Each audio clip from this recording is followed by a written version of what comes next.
Olá, muito boa noite. São 19 horas e 15 minutos.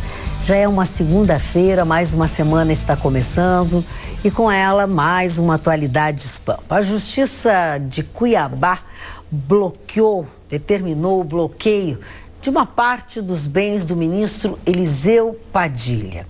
Operação da Polícia Federal deflagrada nesta manhã esteve na casa do deputado Marco Maia, aqui pelo Rio Grande do Sul. Mas não foi apenas ele, não, que foi alvo da Operação Lava Jato. O ministro do TCU também foi alvo desta operação. Estes são alguns dos destaques do Atualidades Pampa desta segunda-feira, que está começando a partir de agora para todo o estado do Rio Grande do Sul. E você sabe, você tem uma participação muito importante no nosso programa. Através do WhatsApp, através do e-mail, você, junto com toda esta bancada, com este timaço aqui de formadores de opinião, vai nos ajudar a fazer este programa de hoje. Aliás, é um encontro que você tem todas as noites, toda semana, com a informação. Com o Chicão Tofani, com a Jéssica, com a Cris Bart, com o Gustavo Vitorino, com a Magda Beatriz, com a Carla Krieger e com o Marne Barcelos. Que tá tão quietinho assim, Marne Barcelos, sacudindo a cabeça. Tô muito triste. Ai, olha o jeito que a pessoa começa o programa, muito triste. Por que tu tá triste, minha filha? Aquelas homenagens, eu estava conversando com a Cris Bart a respeito disso, as homenagens que a senhora Dilma e o senhor Lula prestaram ao Fidel Castro, né? Pois eles foram a Cuba. No fim de semana. Ela estava se emocionando, dona Cris. Chile. Ao Chile. No fim de semana, onde o Brasil inteiro lamentou no velório, né, da equipe da Chapecoense. Eles preferiram ir. Eu achei até que o Marne, quando começou a falar que estava triste, tinha assistido a cerimônia, que foi sábado, que realmente eu fiquei foi assim, triste, eu até ninguém. Eu chorava tanto que eu me olhei no espelho e digo, não posso nem sair de casa, de tanto que eu tô chorando. Porque foi assim, realmente muito, foi dolorido. Duas figuras que foram presidentes, uma presidente e um presidente ir lá prestar homenagens a este homem responsável pela morte, pelo sofrimento de milhões de cubanos durante mais de 50 anos. Mas o que é isso? Onde é que nós estamos? Eles devem ter ido lá para ver Mariel, né, o Vitorino, Porto de Mariel. Magda, eu acho que o Marne, sabe, ele falou uma coisa muito importante, porque a região de Chapecó, Xaxim, Xanxerê, toda aquela região, conhece legal, votaram neles. E eles foram ver Fidel. Não foram ver aqueles meninos que morreram para levar a bandeira e a honra do futebol brasileiro para a Colômbia. Isso é um escárnio. Dilma e Lula é um escárnio. Eu não respeito essas pessoas sob hipótese alguma. Hipótese alguma. Não é questão de ser direitista e ser desumano. Estava sendo velado um time de futebol, Orgulho de Santa Catarina. O cara vai para Cuba. Isso não existe. É totalmente inaceitável. Não existe, Jéssica. Isso é uma coisa absurda. Beijar a urna funerária. De um assassino que é Fidel Del Castro. É um absurdo. Independente de quem fosse, sabe? Eu acho que as atenções deles deveriam estar voltadas para o nosso povo. Os brasileiros que morreram. No campeonato inglês, a torcida do Manchester United botou bandeiras, força Chape. O Manchester United está tão longe daqui, um time rico, não precisa do Brasil. E Lula e Dilma em Cuba. Para aí. Para com esses partidos. O que quer dizer? No Chile? Mas o que o defunto foi fazer no Chile? O Fidel não morreu em Cuba? Sim, morreu. Quem falou no Chile? Eles foram no Chile. Não, mas ele foi sepultado onde? Não foi em Cuba. O Fidel foi sepultado no Chile? Não, o Fidel foi sepultado em Santiago. Santiago de Cuba. Santiago começou a Santiago. Ô, Loura! Loura é Santiago. Santiago de Cuba. Eu também estava querendo. Santiago do Boqueirão. O absurdo é tão grande, que deixa a pessoa. A Patrícia onde viajou, que chegou a Santiago. E até podia ser Santiago do Chile, de tão absurdo que foi. E quer saber, tô nem aí pra onde Fidel Castro foi enterrado, entendeu? Onde Fidel Castro descansa em paz, pouco se me dá. Mas aí, Gustavo, você pode não saber onde ele foi enterrado, mas a gente sabe muito bem pra onde ele vai. Que ele não descansa em paz. Eu tenho a agradecer que a gente...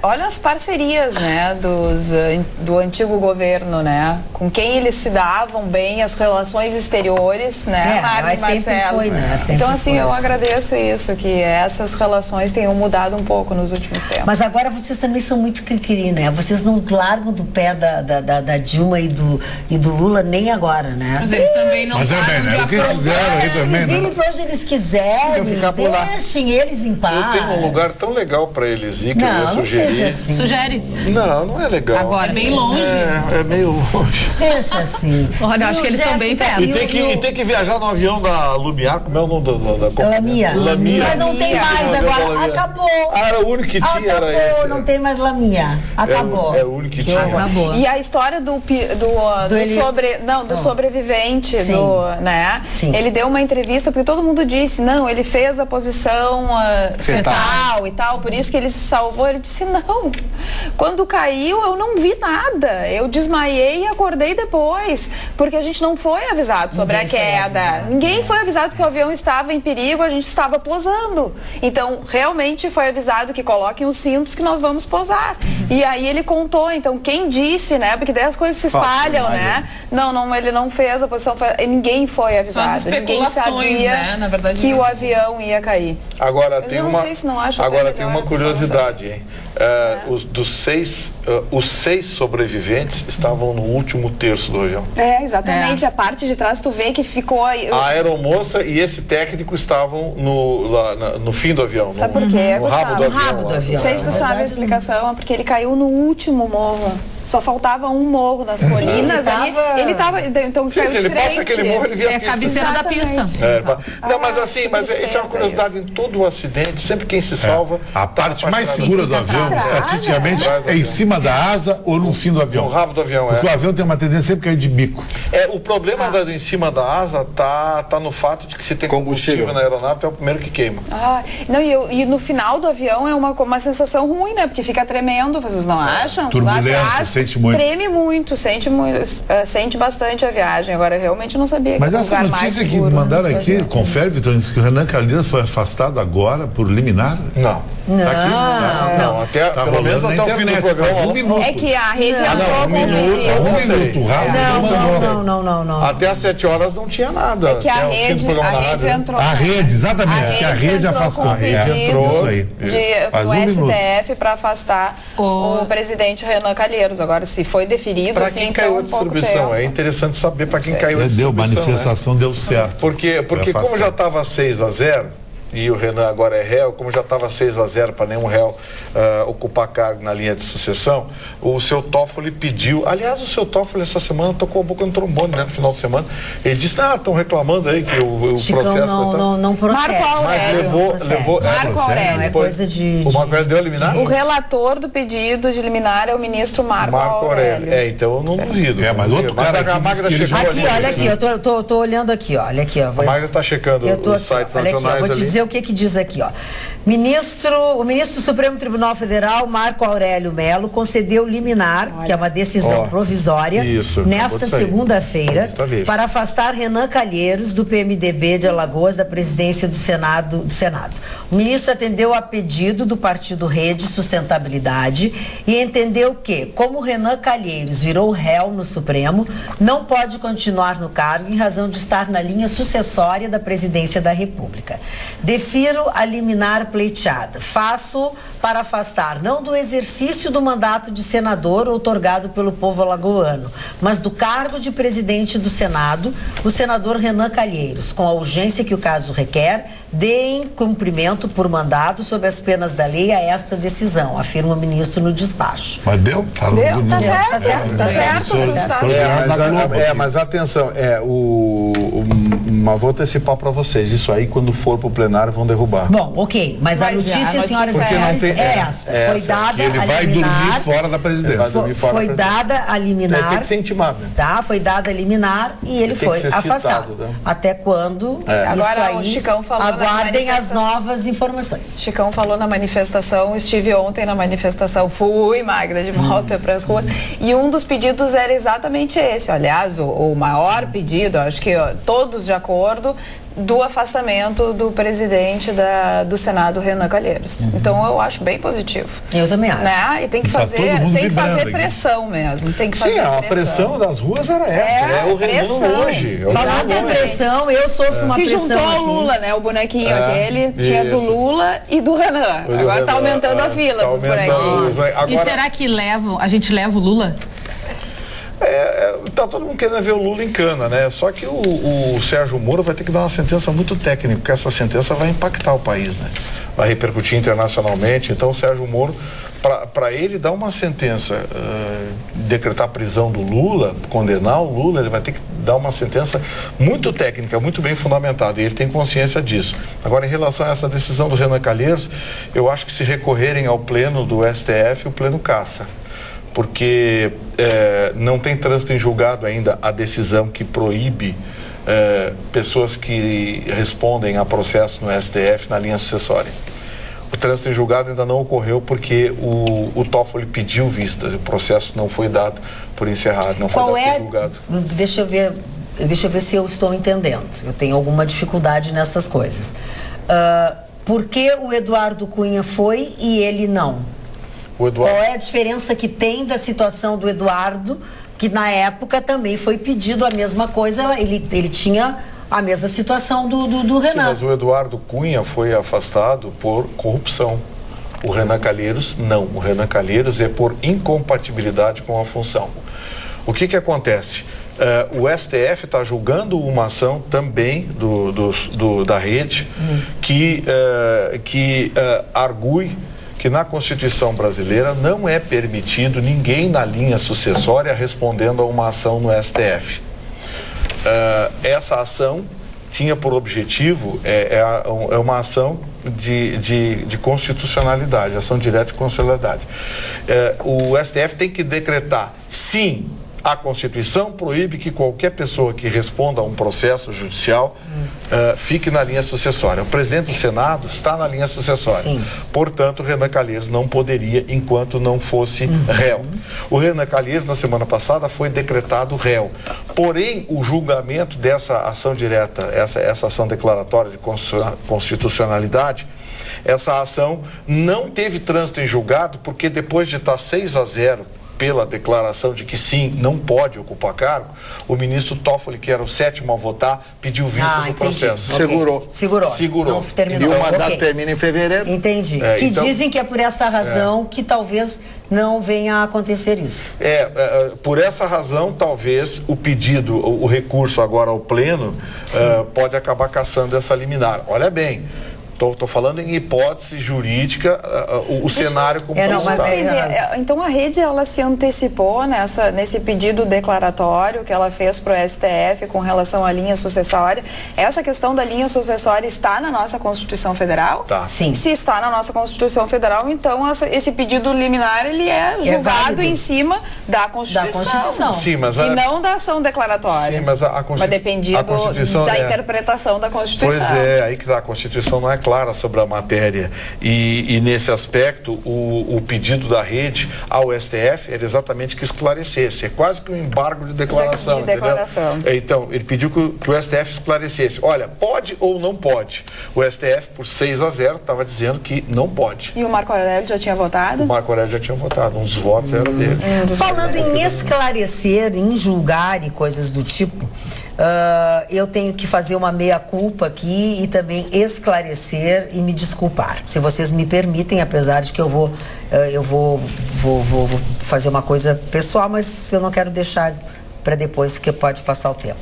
Acompanho o programa faz muito tempo, seguido escuto tu, que sou eu, reclamando dos telespectadores. Quarta passada foste deselegante comigo em função de um título do e-mail que te enviei, Carvalho. E tu disse que o e-mail tinha outro sentido.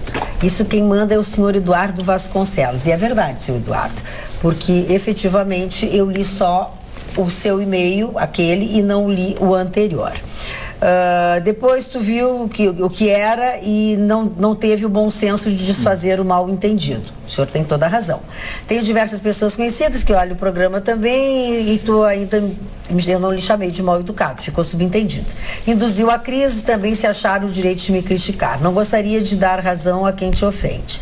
Espero que tu leia, até corrija, até porque não sou mal educado. Senhor Eduardo Vasconcelos, o senhor tem toda a razão. Na mal educada fui eu. Porque depois, quando eu li o seu primeiro e-mail, eu entendi, o senhor se referia ao Fernando Carvalho, mas como eu li só o segundo e-mail, ficou meio truncado. Então, o senhor me desculpe, o senhor tem toda a razão, eu deveria ter me retratado, deveria ter esclarecido o assunto, e a gente passa e lê e-mail, e eu acabei não esclarecendo o seu e-mail. Então, o senhor tem toda a razão, o senhor não é mal educado, o senhor é uma pessoa muito querida, e eu estou falando sério, não estou brincando, nem debochando, e lhe peço desculpas, está aqui esclarecido. O senhor Eduardo Vasconcelos tinha me mandado um e-mail onde ele tinha achado que nós tínhamos sido excessivamente críticos e até perseguindo o Fernando Carvalho por uma série de coisas e tal, barará, e eu não tinha lido o e-mail, porque eu não tinha visto o e-mail, o primeiro e-mail. Acontece. E depois eu não tinha, e depois quando eu entendi o teor de tudo, eu realmente, por falta de tempo, não foi por esquecimento, foi por falta de tempo mesmo e por relaxamento da minha parte, eu acabei não esclarecendo. Então, senhor Eduardo Vasconcelos, o senhor me perdoe, certo? Agora, ter esclarecido. As declarações dos dirigentes do Internacional colocaram o Brasil inteiro contra o Inter, né? Que também não precisava tanto assim, né? Tem gente também com isso. Acho que foi demais. É que assim, acho que foi demais. Do centro do país que estão faturando em cima. Eles falam por eles, né? A torcida colorada não concorda, o time tem mais de 100 anos de história. Uma coisa é uma coisa, outra é outra. É à toa que a torcida colorada repudiou Exato. pela declaração. Aqui a gente entende a granalização.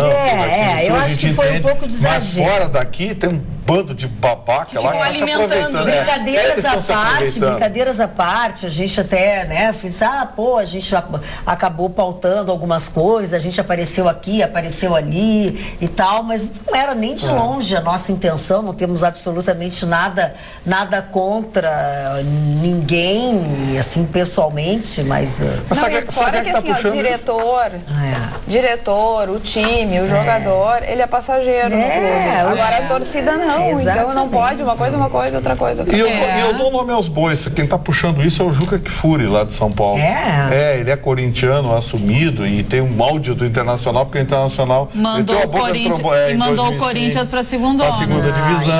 E o Inter denunciou aquela sacanagem de 2005 lá, que ele protegeu, que ele foi. É ele que tá puxando essa ondinha lá. Todo dia dá-lhe um Olha aqui, já que eu puxei para esse assunto de futebol, o Paulo Verde faz uma pergunta pro Chicão.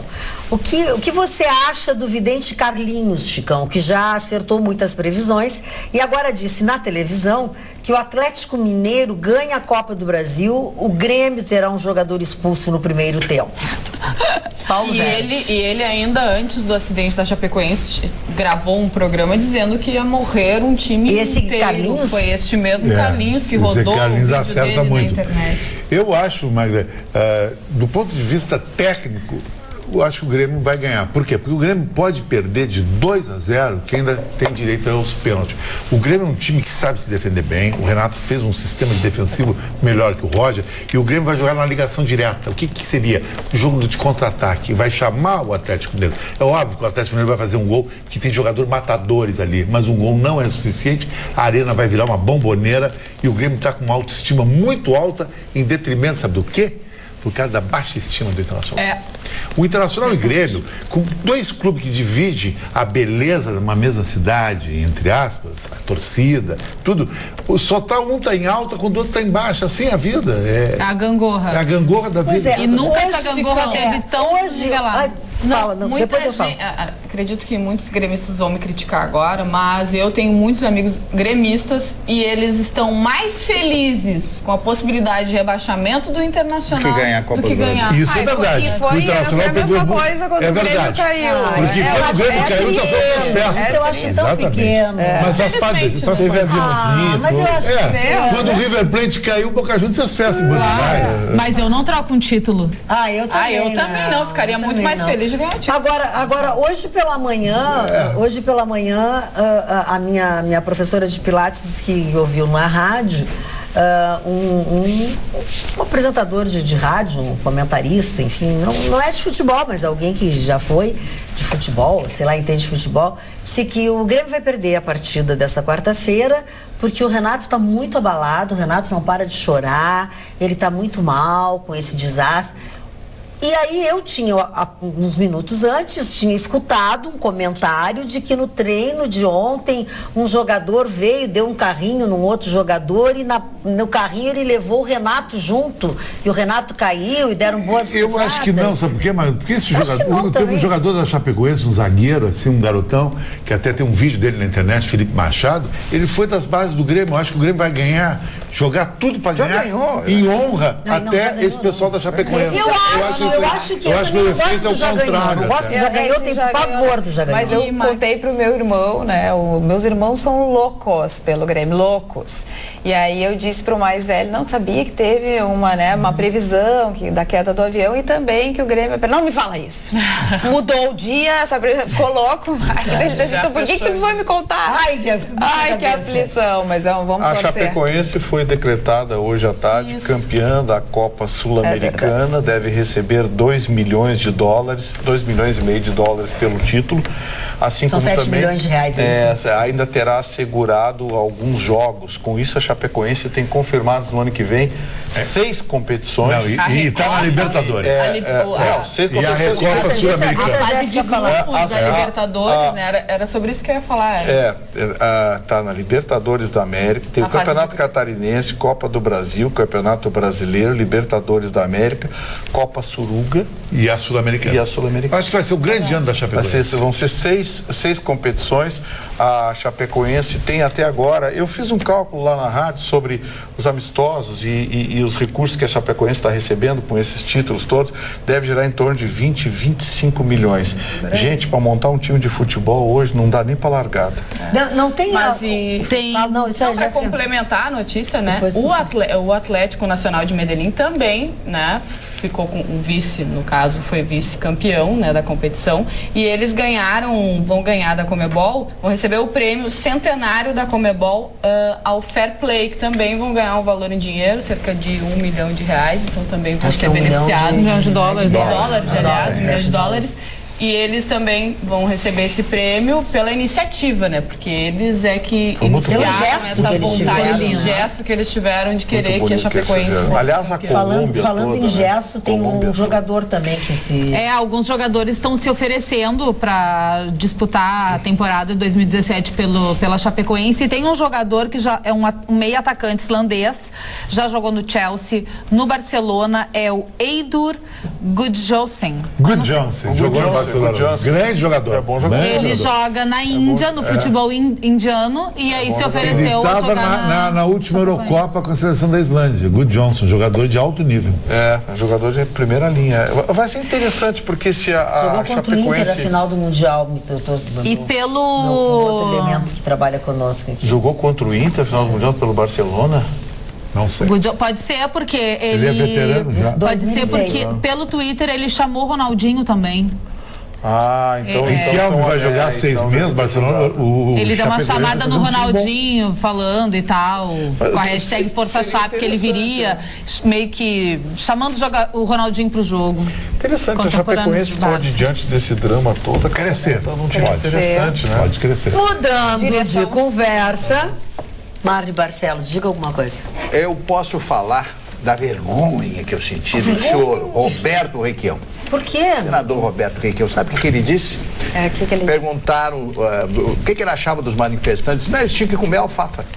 Que isso? Tá aqui, mas como é que Requião diz uma coisa dessas? Alfafa, muita alfafa in natura ou como... Eu tenho comido bastante verde na minha casa. Então, como é que um senador, um homem que foi 3 vezes governador do estado do Paraná, nega o direito democrático das pessoas, como a dona Carla, por exemplo, ontem, que foi se manifestar a favor da Lava Jato, foi se manifestar a favor... Sem quebradeira, na paz. Sim, na paz. Então, o senhor Roberto Requião teve um comportamento histriônico. Eu sei que ele é um homem culto, um homem de microfone, apresentou um programa de rádio lá em Curitiba, eu me lembro dessas histórias todas, e foi 3 vezes governador, senador e tal, pelo PMDB, e agora faz um comentário como esse, dizer que eles tinham que comer alfafa. Quem será que teria que comer alfafa, hein? Não sei. Agora, já que tu falasse nele, falando também, né, da Marco Maia e também Vital do Rego, que hoje é ministro do Tribunal de Contas da União, e o deputado federal Marco Maia, eles entraram no alvo da Lava Jato em mais uma fase, né?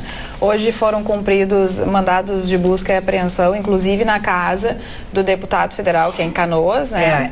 Aqui no Sul, só para ilustrar o que tu vais dizer, tem uma foto tirada na casa do deputado Marco Maia, que a Carla vai falar. São suspeitos, então, os dois de terem negociado propinas, né, a empreiteiros que estavam na mira da Comissão Parlamentar de Inquérito da Petrobras lá em 2014. Um era o presidente e o outro era o relator. Então, a suspeita exatamente é essa. Alguns não foram convocados para ir na tal da CPI, porque pagavam propina para não serem chamados. Então, estourou também essa ação hoje da Polícia Federal. O deputado Marco Maia mais uma. Não, gostei. Ele se manifestou pelo Facebook, ele gravou uma mensagem pelo Facebook e se manifestou. Agora, assim, deixa eu levantar algumas questões aqui. Favor. Até vai ser bom porque vocês vão mostrar uma irritação, vai ter gente me xingando. Sabe aquele negócio da semana passada que eu falei que eu precisava 48 horas para decidir? Sim. Já decidi. E? Tem uma celebridade. Então, para aí um pouquinho. Vamos. Demora 40 horas para vamos. Que celebridade. Só antes dele, eu acho muito bom esclarecer uma coisa, só antes do Gustavo chegar a falar. Como os dois têm foro privilegiado, então essa toda a articulação da Polícia Federal teve o aval do STF e do ministro Teori Zavascki. Sim, foi ele que determinou. Então, assim, vamos só situar. Foi ele que determinou. Situar o telespectador sobre o que o Gustavo Vitorino pensou durante 48 horas. Já faz mais que 48 horas. Essa conta vai começar a falar. Estamos falando sobre a votação macabra da calada da noite. Está quase completando uma semana. Que incluiu... Na madrugada em que todos choravam a tragédia das 71 vítimas do desastre da Colômbia. Os senhores deputados votaram as 10 medidas contra a corrupção. Isso, e incluíram mais 5, 6, 7, mais 7. Na calada da noite. Que não estavam no projeto original. Exato. Dentre as quais, a que gerou maior polêmica é a possibilidade dos juízes e promotores responderem na justiça por abuso de poder. Muito bem, eu me informei sobre o tema, eu li, conversei com muita gente e fechei a minha opinião. E comentei com alguns amigos juristas, conversando por telefone com eles. E um deles, o Dr. Lênin Streck, esteve há pouco agora aqui no programa do Paulo Sérgio Pinto, que é amigo da gente, promotor de justiça, professor, mestre, doutor. O Lênin Streck, ao ouvir a minha opinião, sacou no seu carro um livro que me fez presente, Modelos de Juízes, é o nome do livro, entre o ativismo judicial e os direitos fundamentais. O que diz esse livro? Esse livro diz o seguinte, esse livro foi publicado por uma universidade americana, portanto o livro está em inglês, não tem versão em português, e esse livro trata exatamente dessa matéria. Até que ponto o agente público pode ser isento de qualquer responsabilidade sobre as decisões que tomar, especialmente no trato da magistratura e da promotoria. Até que ponto um promotor pode acusar ou vasculhar a vida de alguém com plenos poderes? Até que ponto um juiz pode determinar ações e qual o limite da sua decisão? Eu manifestei a ele a minha opinião, que eu vou manifestar agora. Eu acho que sim, que juízes e promotores são cidadãos como qualquer brasileiro e que devem sim responder pelos seus atos. e explico por quê. A punição a essas categorias profissionais no Brasil, nos últimos anos, há décadas, vem se tornando absolutamente pulverizada. Não tem prisão para esses profissionais. Não existe pena. A pena que eles recebem tem sido comumente a de aposentadoria compulsória, ou seja, se manda pessoas para casa com poupudos salários acima de 30 mil reais, rendimentos acima de 30 mil reais, para viver nababescamente. Essa é a pena que vem sendo aplicada pelo Conselho Nacional de Justiça. E alguém vai dizer, sim, mas eles podem ser punidos pelos tribunais. Por favor, me contem outra. Um promotor de justiça matou um garoto desarmado na saída de uma boate porque ele achou que o garoto tinha olhado para a namorada dele. A pena dele foi a suspensão de 1 ano com salários integrais. E continua tudo igual lá em São Paulo. Aquela juíza que colocou uma menina de 14 anos, 15 anos, com 16 marmanjos, também foi punida com 2 anos de suspensão, com salários integrais. Então você é favorável? Ganhou 2 anos de férias. Então, eu sou favorável a que magistrados e promotores respondam nos limites da lei por seus atos como agentes públicos.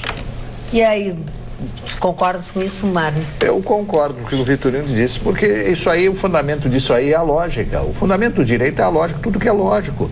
Quer dizer, é uma ciência isso aí. Se você julga alguém, você também pode ser julgado. Ninguém é Deus, como aquele juiz disse lá no Rio de Janeiro, né? Que ele tinha o poder, ele era como um Deus daquela moça lá, que teve que inclusive pagar 5 mil reais porque reagiu a uma imposição do cidadão que simplesmente disse que era juiz, né? E depois teria mostrado a carteira no Rio de Janeiro, uma moça lá, uma funcionária pública do Rio de Janeiro. Todo mundo lembra dessa história. Está absolutamente correto o pensamento do doutor Vitorino. O doutor Vitorino falou com absoluta precisão, coerente com o seu raciocínio e colocou esse assunto de forma, na minha opinião, definitiva. Tem que haver, claro que dentro da lei, evidentemente. Agora, o cidadão é condenado, o cara matou lá, essa Elise Matsunaga lá. Como é que é Matsunaga? Matsunaga. Matou o camarada cruelmente, pegou 19 anos e 8 meses de cadeia. Mas aí está absolutamente certo o juiz. Aí o advogado, não, porque ele aumentou mais 6 anos por conta dele, o juiz, ela tinha que só pegar 12 anos e tal. Claro que aí não tem. Agora, quando o juiz procede de uma forma arbitrária, dá uma sentença fora dos parâmetros normais, evidentemente ele tem que ser punido, ele tem que ser cobrado com o seu procedimento. Sabe aquele juiz que estava usando a Porsche do Eike Batista e que fez desaparecer alguns milhões do Eike Batista e que caíram por coincidência na conta dele?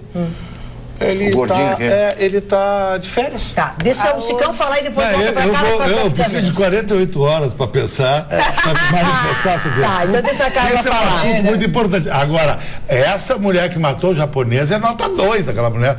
Como é que o dono da IOC, um dos caras mais ricos do Brasil com aquela mulher? Não era e ainda de programa ainda. Não, ela não era assim. Não, e ainda mas ela casou com ele, ela fez uma universidade, ela era bacharel em direito, ela era bacharel em direito, mas ela é uma assassina. Posso voltar o assunto ali do Vitorino, depois de muito mais que 48 horas pensando, muito mais. Mas enfim, eu acho que os argumentos são realmente válidos e eu acho que é tão importante essa discussão que ela não deveria ter sido feita de madrugada, depois de um acidente, de uma hora para outra. É um texto que tem que ser pensado, repensado, discutido com responsabilidade para saber qual legislação mudar, como fazer. Então, é tão importante que, mais uma vez, eu fui contra essa votação que teve na Câmara de Deputados e espero que seja modificada ou pelo menos melhor discutida e quem sabe agregar alguns parágrafos como foram sugeridos no Senado Federal com muito mais responsabilidade. Eu voto com a relatora. Olha aqui. Ser árbitro é uma coisa e ser arbitrário é outra coisa. Eu acho que está aí a diferença. Né? Deixa eu dizer uma coisa para vocês. Os nossos telespectadores que estão mandando insistentemente, estão aguardando que eu fale sobre o afastamento do Renan Calheiros da presidência, do Senado, sabe? A liminar que foi aceita pelo ministro. A gente já falou aqui, por isso que vocês estão enviando e eu não estou lendo os e-mails porque nós já falamos. Muito obrigada pela colaboração. O Magda, falando da da Elise, só um drops, da Elise Matsunaga, ela disse que ela não estava normal. Sim, né? Óbvio, né? Eu espero. Que bom, porque assim ela esquartejou só um. Vamos que ela estivesse no seu normal, ela sairia esquartejando as pessoas. Não, eu não estava normal, eu estava fora de mim. Percebemos também, Elise. E ela disse que ela só assistiu, ela tirou no marido e depois que ela viu o vídeo dele com a amante. A sex tape. Ela cortou todo o cara depois. Ela botou uma mala ainda. Fatiou o cara. Ainda bem que ela não estava no estado normal, né? Bom, agora uma outra coisa. Ele achou que era um momento de emoção e de desejo. Vou fazer você em pedacinhos. E ele disse que legal. Eu vou fazer todos os teus pedacinhos. Não se faz. Sou um enorme elogio pro Vitorino agora. Não, mas ele vai do Iapoca e os filhos com muita naturalidade. Sim, naturalmente. Paulo Leitão diz o seguinte. Camisa bonita, Vitorino. Minhas previsões, vamos ver, eu não li antes, hein? Eu não li. Minhas previsões. Em 2017, se torna consagrado o melhor programa de TV ou atualidades. Aê. Vitorino se casa e separa no final do ano. Chicão para de ser um bom vivan e ganha na loteria e vai viver em Roma. Aí que ele vai ser um bom vivan.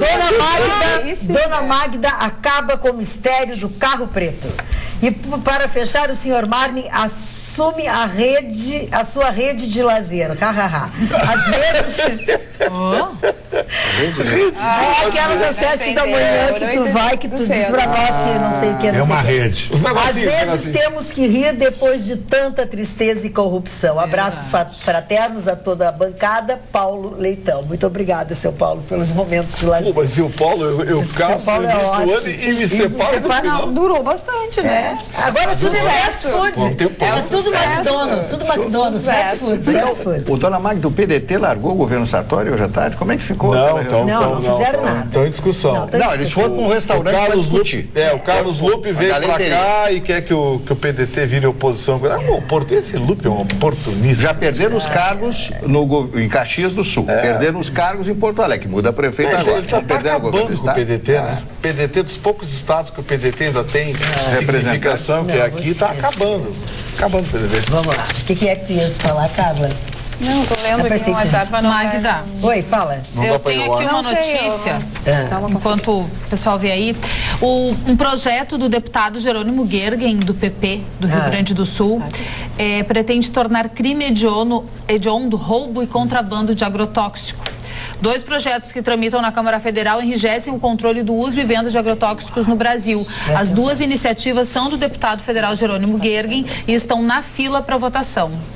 A de impacto mais amplo é o projeto de lei 2079 de 2015, que torna crime hediondo o furto, o roubo, receptação e contrabando de agrotóxicos.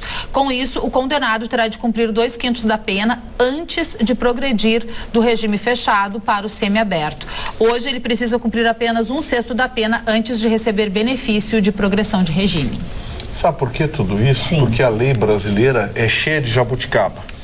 Por que tem vez de jabuticaba? Só tem no Brasil. Só tem no Só Brasil. tem no Brasil. Não sabia. Então, Mas ele tem dito isso com frequência. A lei penal brasileira... Está sempre no celular. A lei penal brasileira Está sempre no cheia de Google. jabuticaba. Progressão de regime, avanço de não sei o quê, 1/6 da pena, 1/3 da pena, não sei o quê. Gente, isso é uma bobagem. Quando é que a gente vai ter um código penal, um código de processo penal decente? Olha só. E quando mudar o Congresso, só assim. Olha só. Código penal decente, uma reforma tributária, só quando tem que mudar tudo. Uma coisa, agora a sessão fofoca. Tu é amigo do Marco Maia?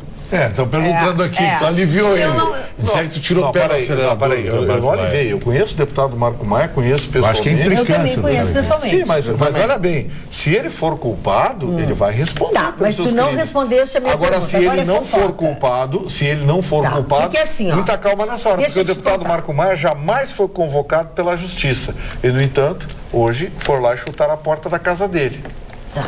Posso concluir? Lembra que eu falei do abuso? Posso concluir aqui? Espera só um pouquinho, Gustavo. Posso concluir? É que assim, nós temos um telespectador, o senhor João Francisco de Oliveira, que ele manda todos os dias, assim, ele manda alguns e-mails.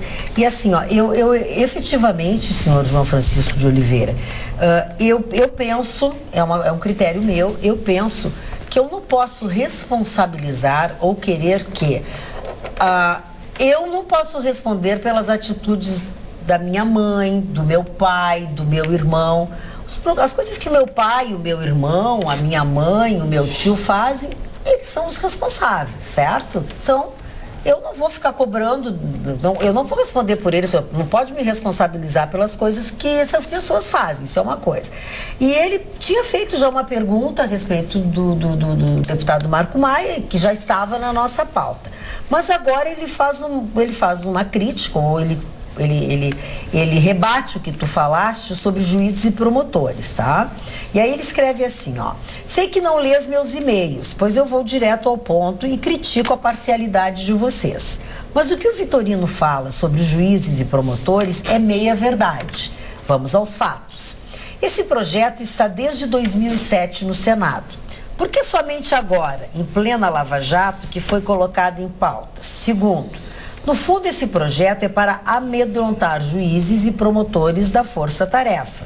E aí eu concordo contigo, é o que nós dizemos aqui. Sempre. Até aí é unanimidade nessa bancada. Sempre. Basta veres quem apoia. Todo o PT, PCdoB, Rodrigo Maia, Renan Calheiros. Então o Vitorino, que não venha tratar seus telespectadores de idiotas. Outra, ninguém trata telespectadores de idiota. Viste que ele não comentou sobre o amiguinho dele, Marco Maia, como sempre te falo, isso ele está falando comigo, está, Vitorino? Onde está a credibilidade e isenção de vocês? João Francisco de Oliveira. Estou lendo o seu e-mail. Respondi uma parte do seu e-mail. Eu não vou cobrar das pessoas responsabilidade pelos que os seus parentes, amigos ou afins fazem. Agora, o senhor está falando com o Gustavo Vitorino, eu estou perguntando para ele. Bom, senhor João Francisco, vamos lá. O assunto do deputado Marco Maia está na pauta aqui, a gente ia falar, porque também teve o ministro do Tribunal de Contas da União, Vital do Rego, que também hoje foi alvo de uma operação policial. Os dois foram? Sim, foram alvo de uma operação policial. Agora, vou deixar bem claro, eu conheço o deputado Marco Maia, não tenho procuração para defendê-lo e muito menos para acusá-lo. Agora, vamos deixar bem claro uma coisa, eu não estou defendendo o deputado Marco Maia, agora também não posso ser culpado de ser amigo dele. O senhor vai me culpar porque sou amigo dele? Não, eu não tenho aqui procuração para... Nunca pedi nada a ele e ele nunca me pediu nada. Somos amigos porque nos encontramos em várias ocasiões, em eventos diferentes e conversamos sobre política, sobre uma série de coisas. Eu já jantei na casa do deputado Marco Maia em Brasília, quando eu fui a Brasília num congresso da CACB, ele convidou todas as pessoas. E o deputado Marco Maia é do PT, um partido que eu critico aqui. Então, vamos deixar bem claro uma coisa. Na hora de criticar a crítica, a gente tem que se posicionar. Eu gostaria de saber qual é a sua posição. Porque, primeiro, se o senhor entendeu o que eu dei aqui, a minha posição sobre, sim, é preciso haver freio para juízes e promotores, foi uma opinião com fundamentos no direito.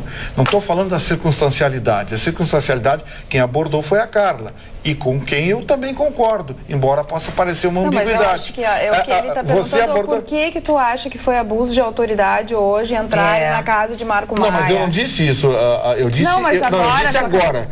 Eu disse agora, eu não disse quando ele escreveu o e-mail, mas eu acho que... Mas talvez ele tenha subentendido. Esse é o problema de subentender. Agora, não, olha bem. Eu tô te perguntando por que tu achas que é abuso de autoridade, é uma pergunta... Não, eu não disse que é abuso de autoridade, eu acho que é questionável você chutar a porta da casa de alguém que sequer foi convocado para depor, que sequer foi citado.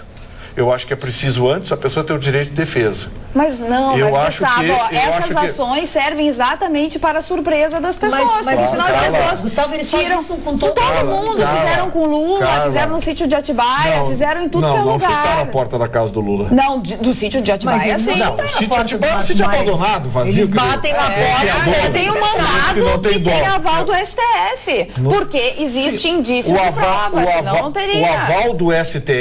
O aval do STF é dado por um magistrado. O ministro autoriza Zavascki.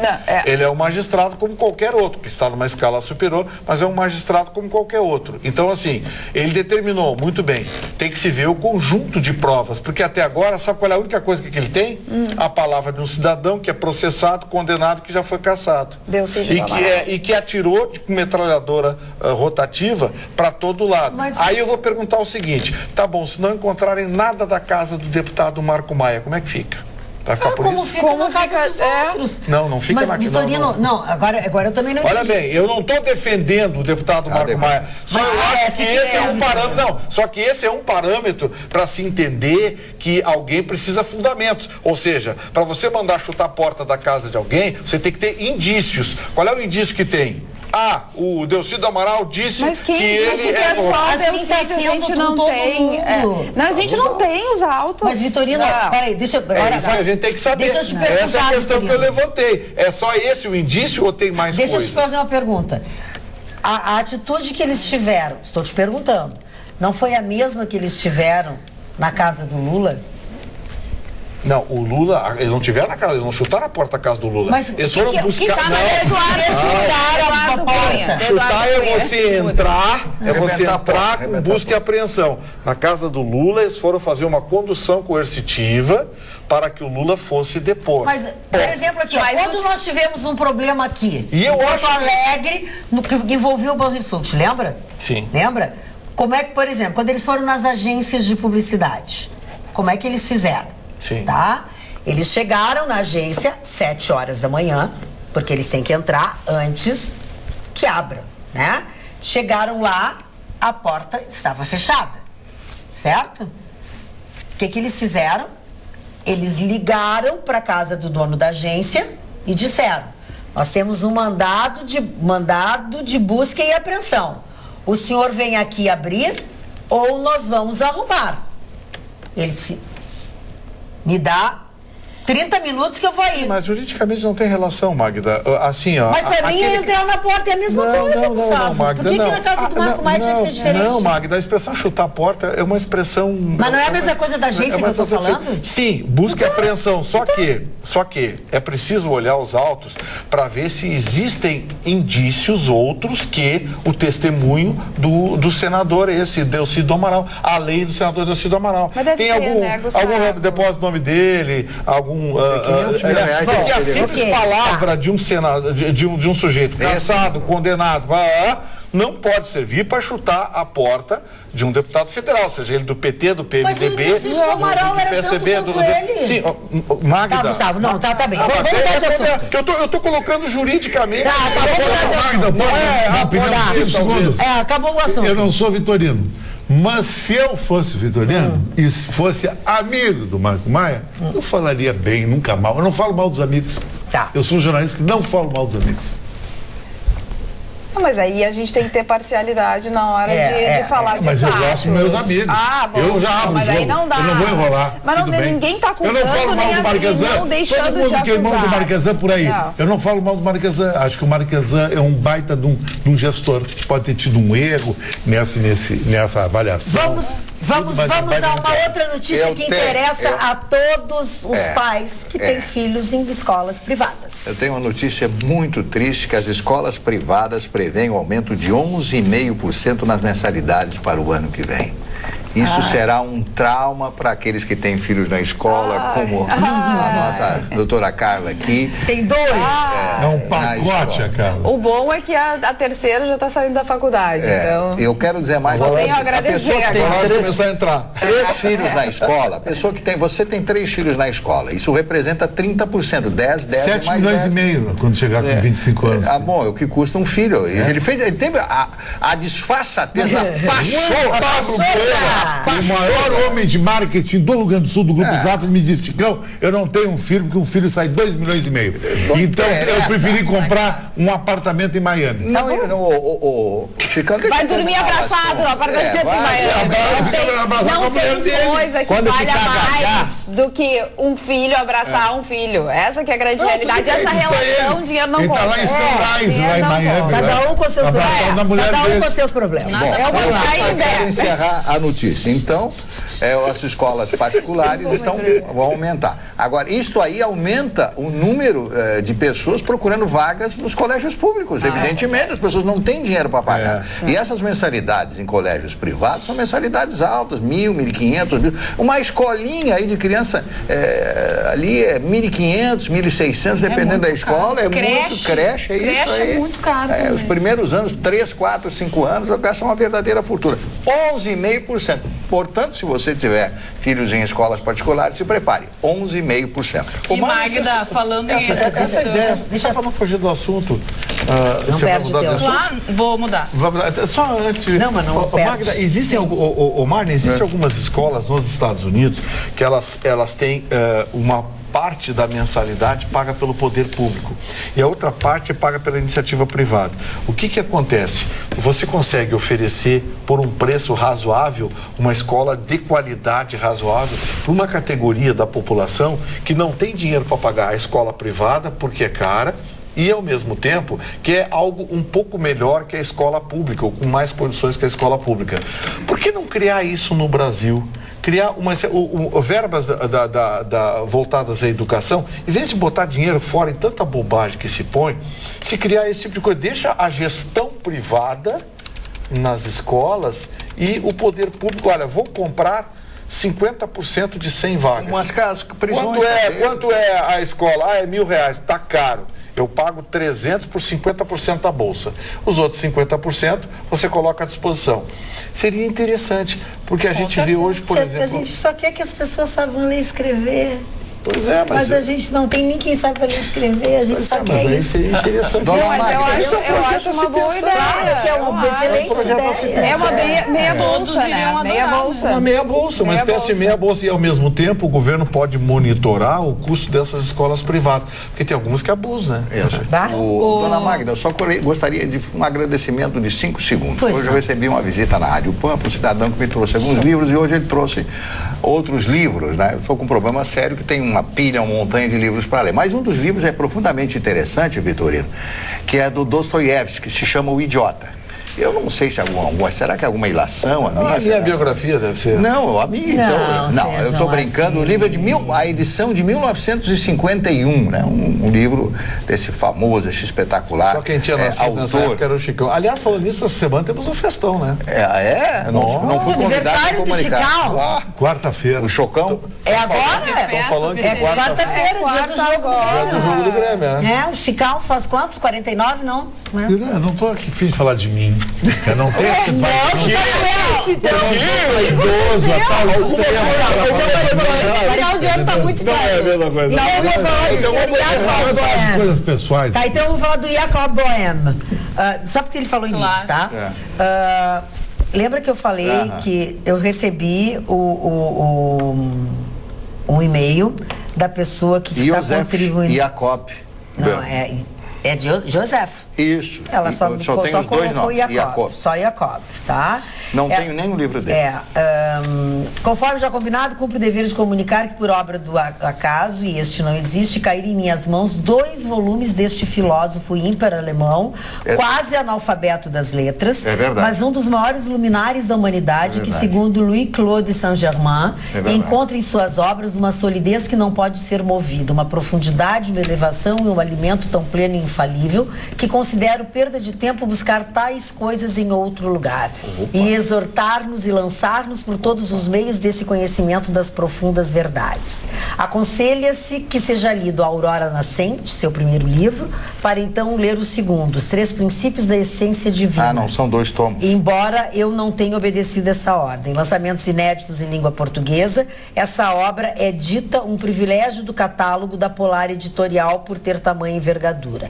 Rápidas pinceladas, Sr. Marli Barcelos, mas espero que tão sucinta consegui fazer-me entender. Não empresto livros, mas fico a seu dispor para qualquer dúvida que eu seja capaz de dirimir. E fortemente recomendo esse estudo que mudou grandemente meu olhar para com a natureza do homem. Atenciosamente despeço. Eu também depois vou te passar o contato que ela pede que eu omita aqui, certo? Eu nunca pedi livro emprestado, porque livro, se você empresta, as pessoas não devolvem. É verdade. Nunca. Olha que eu já perdi de livro. Momento Jéssica Weber agora. Não, já que a gente estava falando de educação, nesse final de semana teve a segunda aplicação do Enem, né? Para aqueles mais de 277 mil alunos que não conseguiram fazer a prova por causa, né, das escolas ocupadas.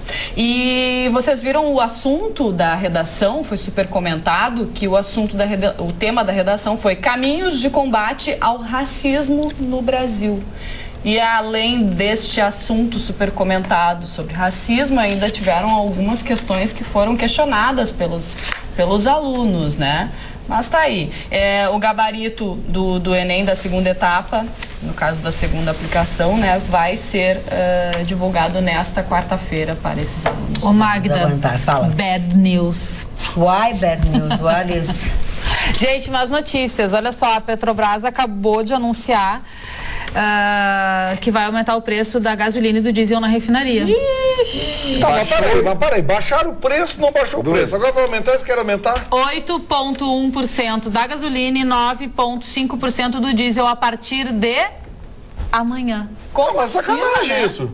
Eles baixaram o preço 2 vezes. Aí não baixou 1 centavo na bomba. Agora vão subir amanhã, vão querer subir na bomba? Vão subir na bomba, é óbvio, né? Claro. Aqui não Olha só, a Petrobras justificou a decisão pela variação do câmbio e dos preços do petróleo. As principais variáveis que explicam a decisão do grupo executivo são o aumento observado nos preços do petróleo e derivados e blá, blá, blá. Para subir, né? tem explicação sempre. Eu quero ver para descer.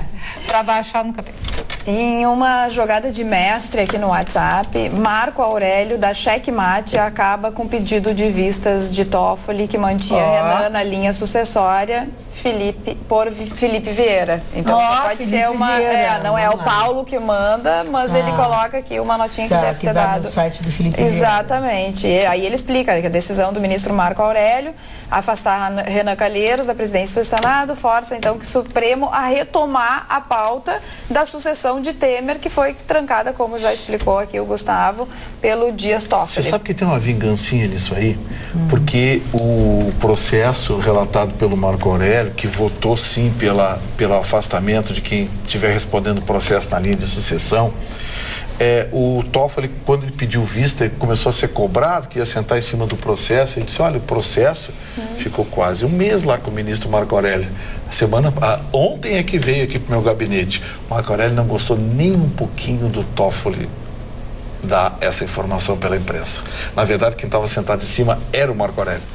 E aí o Toffoli meteu a boca no trombone do tipo tirando o mel da reta. E o que aconteceu? O troco foi dado hoje, agora. Marco Aurélio é primo do Fernando Collor, que aliás fez um acordo com o Bradesco e começou a pagar as prestações atrasadas da Lamborghini. R$36 mil por mês. Ô, maravilha, mas tava pra quanto essa Lamborghini? Mas ele não ganha 30 mil por mês como senador? É 36 mil. Ele pode prestar de Lamborghini, ele mora na Lamborghini. Mais o resto. Agora eu conheço muito cara, não vou falar o nome aqui, que tem um prédio aqui perto do Oscar Pereira.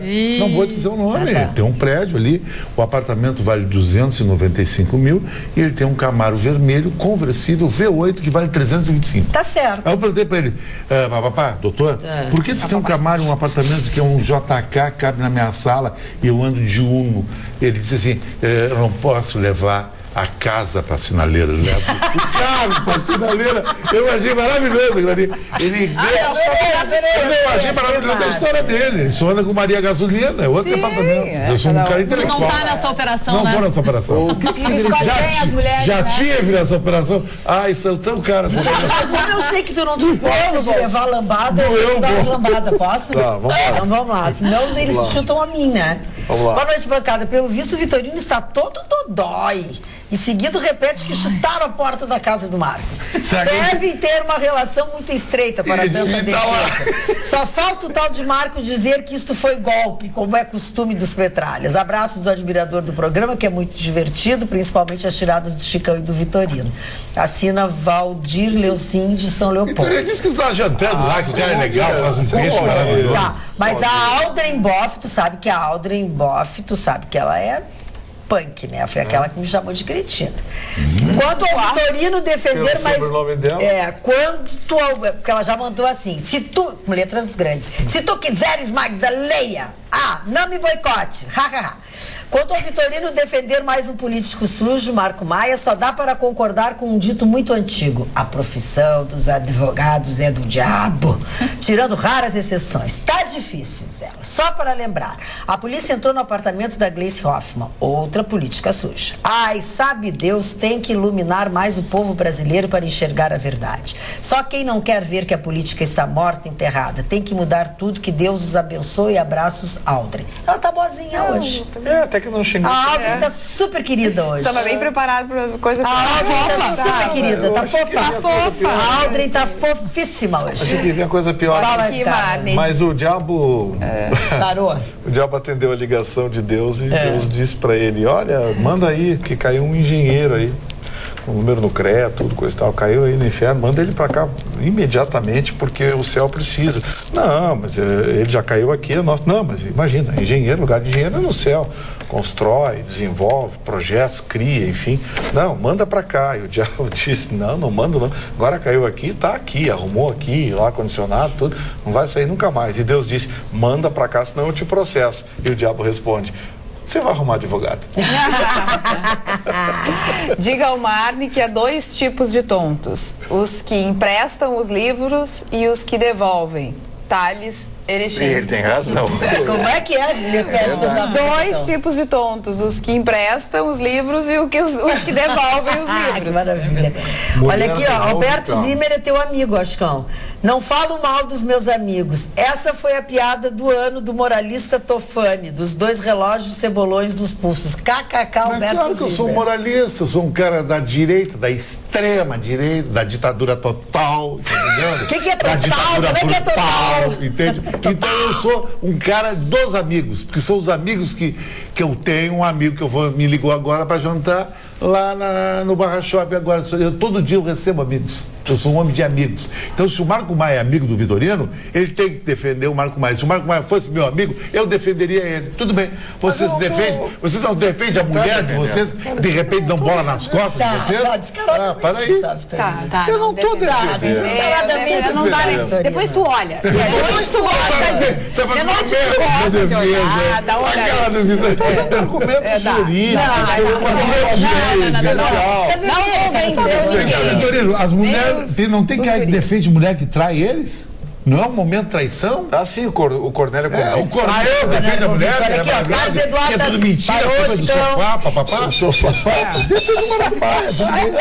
Carlos Eduardo da Silva Pinto diz o seguinte: estão tentando fazer com juízes e promotores o que os direitos humanos fez com a autoridade das polícias civil e militar. É simples assim. Não é tão simples assim, não. O senhor está falando sem saber. Não se pode criar nenhuma classe especial de cidadania numa sociedade realmente democrática. Acima de tudo. Então, não se pode criar classe especial. Que é Chicão, Tofani, vamos Todos estão pegar. sujeitos à lei. Vamos pegar os números e vamos fazer um bolão desse guru. Aí que falou do jogo do Grêmio. E aí diz Cris Bart, saudades do Estúdio Pampa. Beijo para as meninas da bancada. Lucas Melo, Porto Alegre. Olha, Também tem, Valdete aqui fala pro... Perdão, Cris, te atropelei. Só mandei um beijinho pro Lucas. Favor dizer ao Marne Barcelos que acabei de abrir o site... Não posso falar o nome da livraria. E lá estão os últimos... Não dá. Favor dizer ao Mário Barcelos que acabei de abrir o site da livraria e lá estão os últimos volumes do livro A Aurora Nascente do filósofo Jacob Boehme, no valor de R$ 52,56. De graça. Beijos, querida Valdete. Valdete? Parou a minha amiga Valdete. Não estou dizendo nada, eu pensei, a Valdete. Ontem eu assisti um filme. O que é isso? Que vocabulário é esse? Ele nunca chegou. Ele nunca escreveu, ele comprou essa carteira, razão tinha aquela. Eu quero dizer uma coisa, eu assisti um filme ontem fantástico. Verão de 1942. O Chicão não deixa falar, tá pior que o Vitorino. Não tá. Esse filme com uma atriz linda chamada Jennifer O'Neill, esse filme de 1971, que trata a história da Segunda Guerra Mundial de uma moça lindíssima, Jennifer O'Neill, cujo marido vai para a guerra, etc. E tem um menininho de 15 anos e um menininho apaixonado por ela e tal. Até o momento em que ela recebe aquele telegrama avisando que o marido está morto. e aí ele tem a sua primeira experiência sexual com essa linda mulher, que era a esposa desse soldado americano que morreu na Segunda Guerra Mundial. É um filme lindo, com a trilha sonora do Michel Legrand. Vocês se lembram desse grande Michel Legrand? Esse filme recebeu o Oscar com a melhor trilha sonora. Verão de 42. Ô, Marli, tu falou em filmes, eu assisti a um filme esses dias, eu até lembrei de Vossa Excelência. Obrigado, Vossa Excelência, virei magistrado. Olha, Magda, hoje tu não estás cretina, tá? Olha. Não sou tão brava assim. Se tu me conhecesse, tu veria que sou muito gente boa. Abraços, Aldo. Sabe qual filme? Amélia, da Primeira Aviadora. Eu tenho esse filme. Que é com a Hilary Swank e o Richard Gere. Ela desaparece num voo que ela faz. Ela queria muito bom. Ela queria ser a primeira mulher a atravessar o Oceano Atlântico, né? Que filme lindo. O filme é muito bonito. Ela atrai o marido no filme, né? Ontem eu assisti... Eu não dou spoiler. Mas não dou spoiler. Ontem eu assisti um filme nacional. Ontem eu assisti um filme nacional que conta a história do José Aldo, né? Lutador. Sim, com o José Loreto, né? José Loreto, um filme muito legal também. A vida dele é bem inspiradora. José Aldo, que é campeão do UFC do peso pena, né? Tu sabe o que é spoiler, Mari? Não. Explica pra ele. Spoiler é assim, ó, eu vou te contar um filme e aí eu te conto tudo. Tu não vai ter emoção nenhuma. É como tu dizer assim, tu já assistiu o filme, mas tem uma apresentadora... Quando eu não sei, eu digo que eu não sei. Esse é o spoiler. Conta o fim do filme. Não, aliás, um dia, se tiver um quadro nesse programa, eu queria ter o Atualidade assim, Flix. Tá em cartaz e tal, não sei o quê, darará. Eu tô fazendo uma entrevista, assim, e aí eu tinha um espetáculo no teatro que era Romeu e Julieta. E aí ela disse fazendo a entrevista, e aí ela disse assim, não conta mais, você não vai contar o fim, né? Spoiler. Julieta, Romeu e Julieta. Spoiler do Titanic. Boa noite. Já falavam os antigos, o peixe morre pela boca. Renan Calheiros é um exemplo. Quando chamou um juiz de primeira instância de juizeco, É verdade. este ditado se confirmou.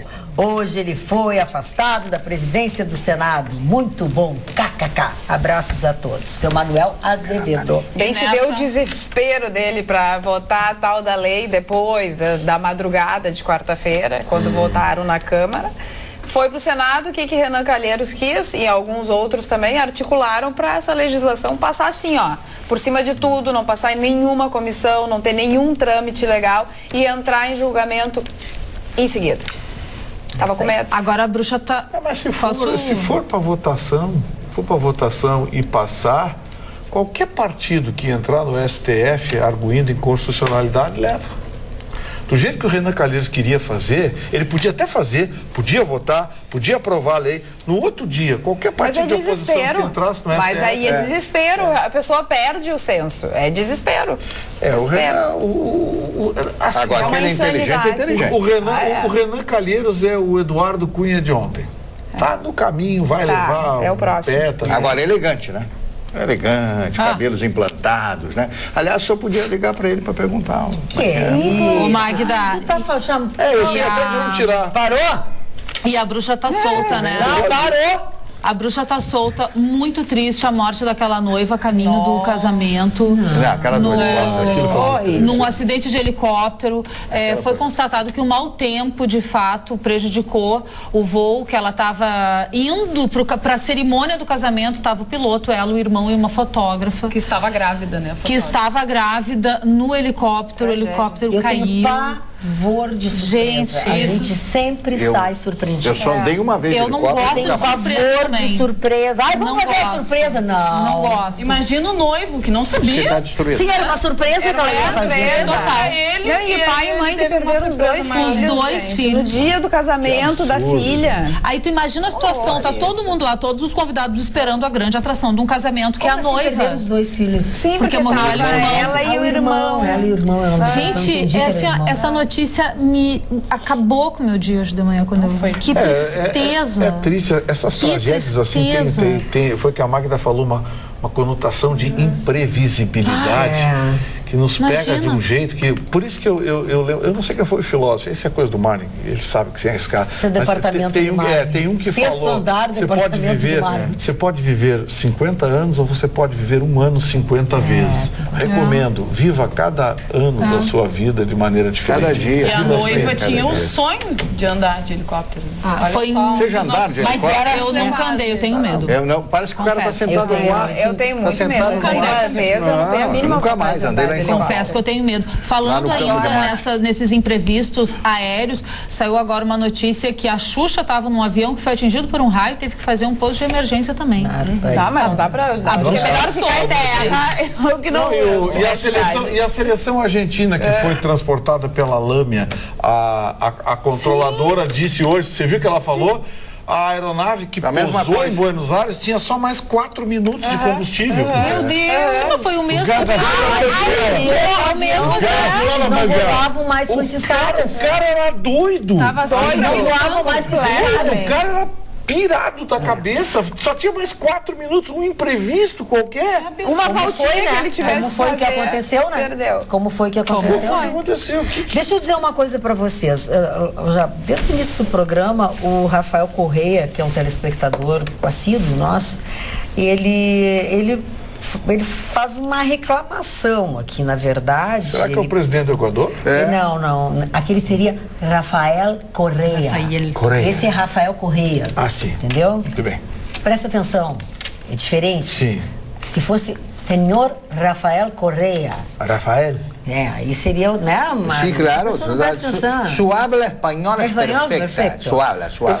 Por supuesto. Eles assim, Magda, embora a comoção de todos sentimos com o acidente da Chapecoense, não podemos esquecer o voo JJ 3054 do avião da TAM, que explodiu em Congonhas e matou quase 200 gaúchos no ano de 2008. 190. Lembram? Não teve a mesma repercussão por parte da mídia. Eu chorei naquele dia, Rafael. Magda, são coisas diferentes. Eu queria fazer só um drop sobre esse acidente da TAM. Esse acidente da TAM, o pai Paulinho tinha comprado a passagem e ele ia embarcar. E ele foi para o aeroporto, na hora que chegou no saguão, não sei o que aconteceu, ele me disse isso, inclusive foi uma matéria da 0 Hora naquela semana, ele não embarcou. E soube depois, 1 hora depois, que o avião tinha defenestrado, assim, de uma forma horrível as pessoas. Sabe que é por isso que às vezes a gente não deve ficar bravo quando acontece algum imprevisto, sabe? Porque de repente é pra ter evitado que algo pior acontecesse. É um golpe de sorte, às vezes. No fim, tudo dá certo. Se não deu certo, é porque não estava no fim. A entrevista do zagueiro Rafael Lima, um dos que não embarcou para a Colômbia, foi terrível. Terrível, porque ele por 2 minutos com o microfone na frente ele não conseguia falar, ele só gritava Deus me poupou, Deus me poupou, ele repetia insistentemente e chorava como criança, quer dizer, sabe, tem coisas lá de cima, não tem aquela frase que diz, alguém lá em cima sabe o que está fazendo? Tomara que saiba. Porque... E nessa sexta-feira vai ser entregue o prêmio Nobel, né? Os prêmios vão ser entregues. E o Bob Dylan, como já havia dito, não vai à cerimônia, mas ele enviou a sua carta, o discurso para ser lida junto com os outros premiados. Não, eu achei mal que ele quer mais. É muita cara de pau. É cara de pau mandar o discurso. O Nobel de Literatura acabou. Acabou também. Por quê? Primeiro que ele não tem por que ganhar o Nobel, ele é um cantor. Ai, não vamos entrar nessa discussão. Não vamos começar, até porque nós não temos tempo para começar isso tudo de novo. Isso. Tá na hora de dormir. Tá na hora de dormir? Amanhã a gente volta, logo depois do Jornal da Pampa. Tenham todos uma boa noite e até amanhã.